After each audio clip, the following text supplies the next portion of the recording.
Pemirsa, hari pemungutan suara tinggal menghitung hari. Pengiriman logistik terus dikebut.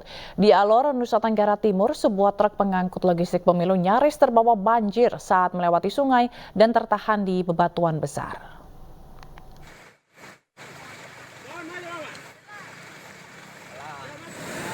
Satu dari dua truk yang memuat logistik pemilu menuju Kecamatan Abad Selatan, Alor, Nusa Tenggara Timur harus berjuang melewati banjir. Pasalnya, truk ini menghindari bebatuan besar yang terbawa banjir dari salah satu anak sungai.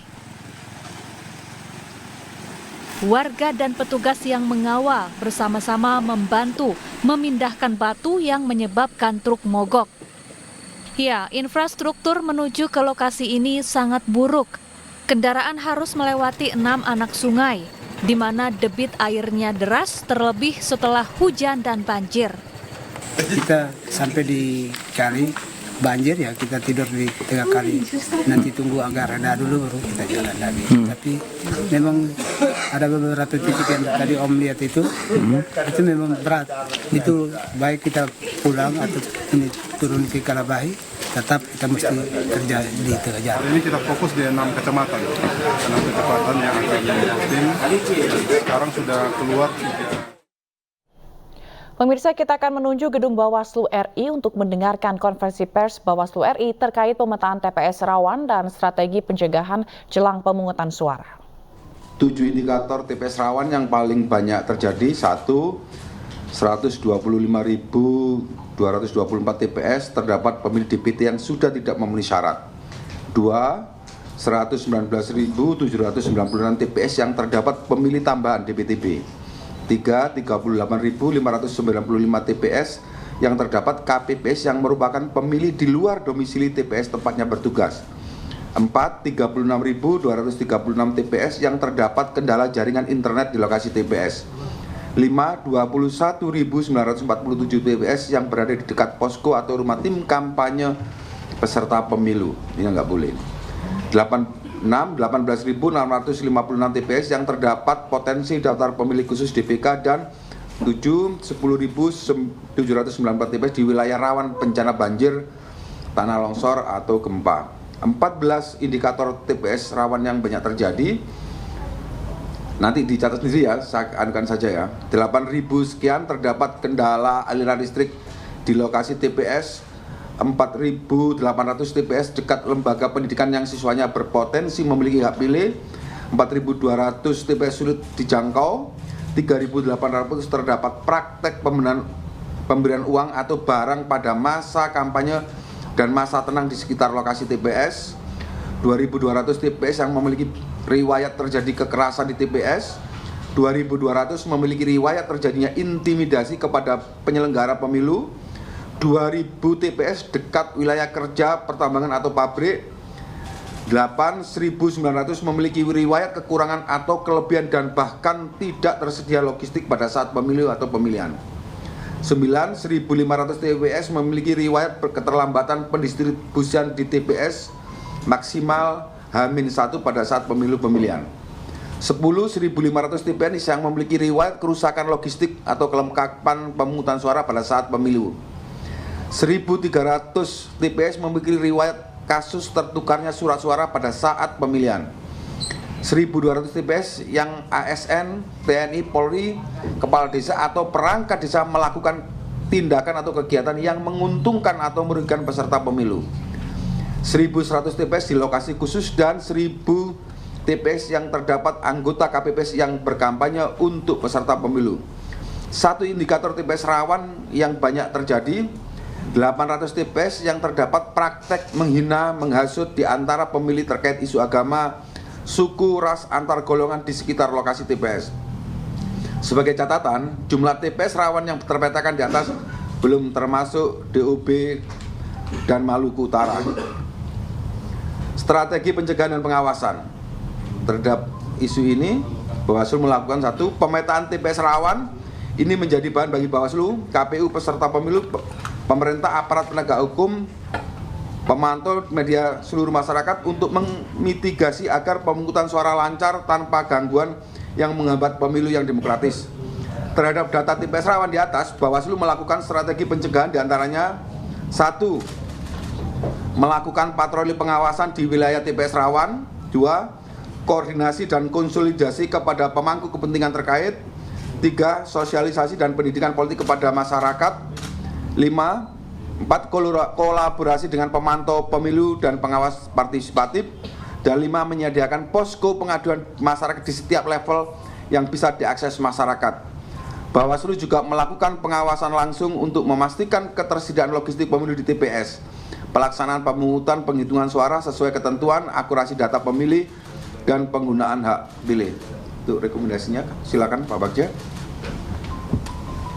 Rekomendasi, berdasarkan metaan TPS rawan, Bawaslu merekomendasikan KPU untuk menginstruksikan kepada jajaran PPS dan KPPS A. Melakukan antisipasi kerawanan sebagaimana yang telah disebutkan di atas.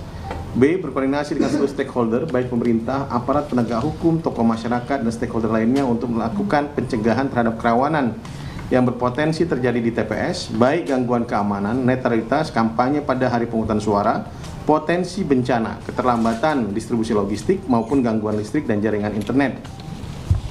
Melakukan distribusi logistik sampai ke TPS pada H-1 secara tepat, tepat secara jumlah, tepat secara sasaran, tepat secara kualitas dan waktu. Melakukan layanan pemungutan dan penghitungan suara sesuai dengan ketentuan dan memprioritaskan kelompok rentan serta mencatat data pemilih dan penggunaan hak pilih secara akurat. Demikian teman-teman yang bisa kami sampaikan untuk sore hari ini. Terima kasih atas perhatiannya. Assalamualaikum warahmatullahi wabarakatuh. Waalaikumsalam. Ada pertanyaan? Ya. Tadi katakan ada intimidasi ya. Intimidasi itu apakah sebuah ancaman atau sampai kekerasan? Intimidasi ini adalah pengalaman pemilu sebelumnya. Jadi kerawanan tersebut menjadi acuan terhadap proses mitigasi pada saat ini. Jadi misalnya ancaman terhadap baik dari peserta pemilu, dari apapun yang berkaitan dengan penyelenggaraan tugas fungsi Bawaslu dalam melakukan pengawasan di hari H dan juga di masa tenang, terutama di masa tenang ini. Demikian. Pak, ya, apa yang menjadi kekhawatiran Bawaslu di saat ada TPS yang lokasinya berdekatan dengan posko tim kampanye atau Suasana di TPS ya seharusnya tidak boleh terganggu oleh ajakan dan lain-lain. Karena baik di masa tenang maupun di hari pemungutan suara tidak boleh ada kampanye dilakukan pada saat itu. Kemudian juga Baik pemirsa, itu dia tadi ke konferensi pers dari Bawaslu terkait dengan strategi pencegahan di TPS rawan. Dan kita ke informasi selanjutnya, distribusi logistik pemilihan umum menempuh jalan panjang. Tidak semua lokasi dapat ditempuh dengan perjalanan darat yang mulus. Dan sebagian wilayah terpencil bahkan hanya dapat dijangkau dengan transportasi laut. Perahu pengangkut logistik dikawal ketat aparat kepolisian hingga Basarnas. KPU Mamuju Sulawesi Barat mendahulukan pendistribusian logistik pemilu menuju sejumlah daerah kepulauan.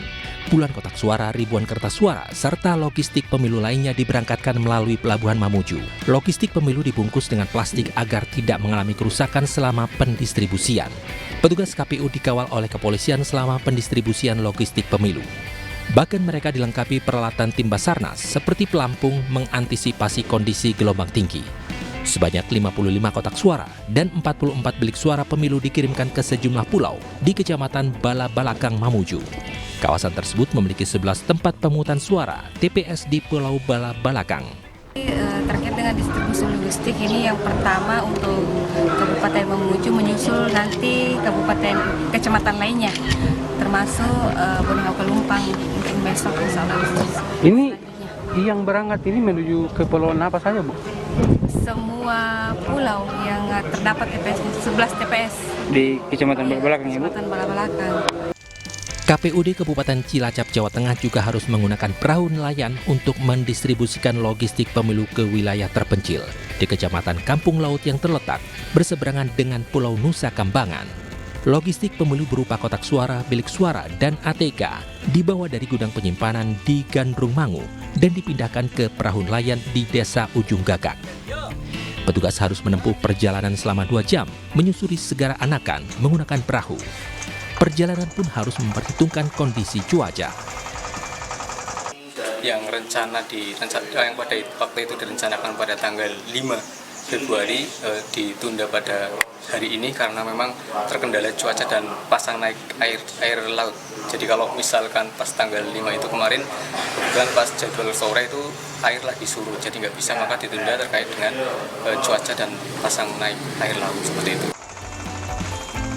Logistik pemilu berupa 250 kotak suara beserta surat suara, 200 bilik suara, dan 50 set alat tulis kantor disimpan sementara di kantor Kecamatan Kampung Laut. Kecamatan Kampung Laut yang terdiri dari 4 desa memiliki jumlah pemilih dalam DPT lebih dari 11.000 warga. Dari Mamuju, Sulawesi Barat dan Cilacap, Jawa Tengah, Freddy Christian, Heri Susanto, iNews melaporkan. Ribuan nelayan terancam tidak dapat menggunakan hak pilihnya pada pemilu 14 Februari nanti. Mereka tengah melaut selama 3 hingga 6 bulan mendatang.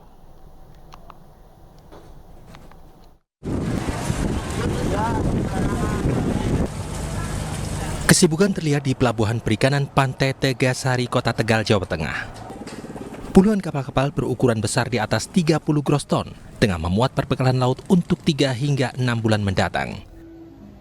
Akibatnya ribuan nelayan dan ABK kapal terancam tak dapat menggunakan hak pilihnya pada pemilu 14 Februari mendatang.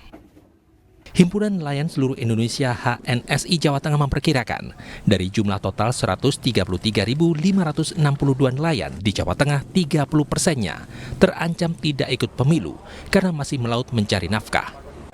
Berarti ada kurang lebih 30%-nya sejumlah 34.000 nelayan kita yang saat ini pada tanggal 14 Februari tahun 2024 nanti mereka terancam tidak bisa menggunakan hak pilihnya di pemilu tahun 2024 pada tanggal 14 Februari tahun 2024. Jenis kapal penangkapan ikan yang melaut adalah kapal-kapal besar yang berlayar lebih dari 3 bulan. Sebagian besar berasal dari Pelabuhan Tegal, Pekalongan, Batang, hingga Rembang.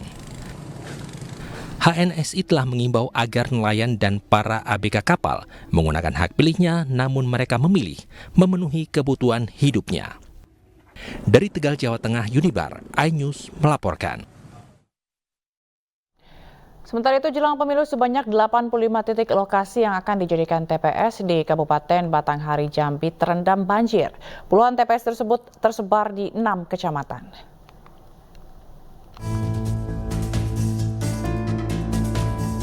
Banjir yang melanda Jambi turut merendam sejumlah lokasi yang akan dijadikan tempat pemungutan suara pada 14 Februari nanti. Dari total 908 TPS, sebanyak 85 TPS di Kabupaten Batanghari, Jambi terendam banjir. Puluhan TPS yang terendam banjir tersebar di 6 kecamatan. Paling banyak berada di Kecamatan Marosebo Ulu, yakni 27 TPS. Sementara di Kecamatan Pemayung 18 TPS. Untuk rincian di Marosebo Ulu itu di Desa Danau 4 itu 4 TPS itu terendam. Kemudian Bulian ada 9 TPS, kemudian Pemayung ada 18 TPS, Muara Temsi ada 10 TPS, kemudian Mersam ada 17, yang banyak ini cukup banyak ini di Kecamatan Marosebo Ulu ada 27 TPS. Pihak KPU Batanghari telah menginstruksikan seluruh petugas PPK dan PPS untuk memantau dan mendata setiap wilayah yang terdampak banjir. Rencananya TPS yang terendam banjir akan dipindah ke tempat lain yang aman dari banjir. Dari Batanghari, Jambi, Joni Firdaus, iNews melaporkan. Sementara itu puluhan tempat pemungutan suara di Badung, Bali diisi dengan hanya petugas perempuan. Beberapa di antaranya merupakan mahasiswi yang antusias berpartisipasi mengawal jalannya pemungutan suara.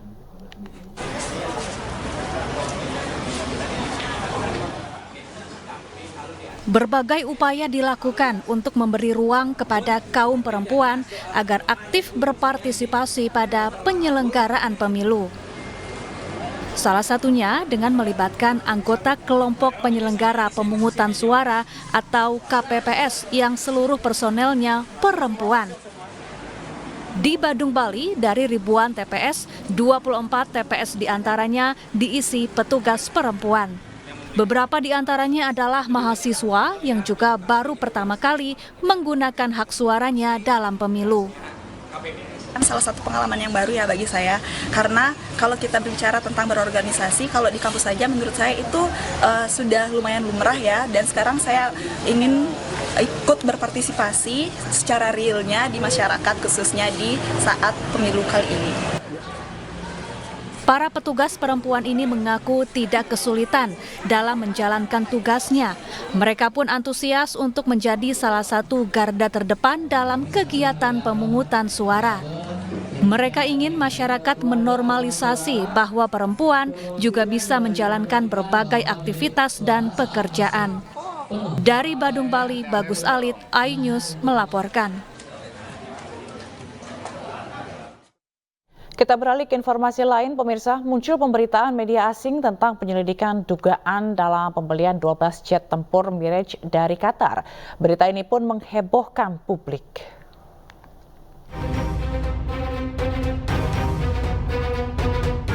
Masyarakat Indonesia dihebohkan dengan pemberitaan yang dimunculkan berita Metanex yang tersebar melalui MSN yang menuliskan perihal penyelidikan dugaan korupsi yang dilakukan oleh European Investigative Order atau EIO. Berita ini mengungkapkan adanya dugaan kesepakatan RI dan Qatar untuk pembelian 12 jet tempur Mirage bekas senilai 792 juta US dollar atau sekitar 12,4 triliun rupiah. Dalam berita tersebut disampaikan, The Group of States Against Corruption atau GRESO mengungkapkan bahwa EIO telah membuka penyelidikan terhadap perusahaan Ceko yang dimuat dalam surat kawat atau telegram yang ditujukan pada Kedubes Amerika. Pemberitaan ini tidak bisa dipastikan kebenarannya, namun terlanjur membuat publik menyoroti Kementerian Pertahanan yang sempat menyatakan menunda pembelian 12 pesawat Mirage 2005 bekas dari Qatar.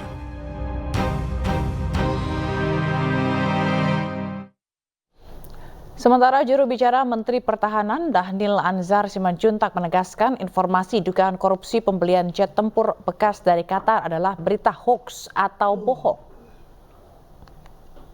Ini adalah hoax dan fitnah. Kenapa hoax dan fitnah? Ada 3 hal.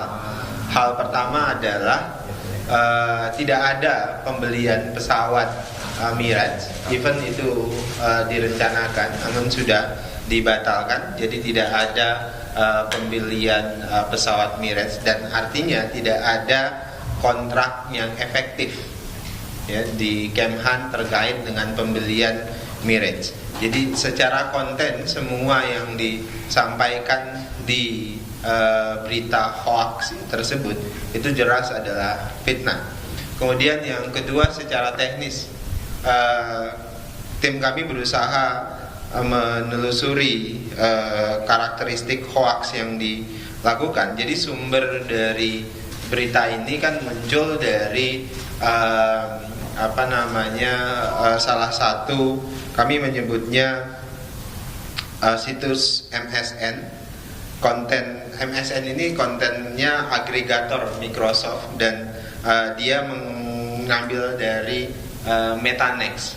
Sedangkan kalau kemudian dicek ke Metanex, berita itu tidak ada sama sekali. 14.000 penumpang diperkirakan tiba di stasiun Pasar Senen di arus balik libur panjang pekan ini. Informasinya akan kami hadirkan sesaat lagi, tetaplah bersama kami.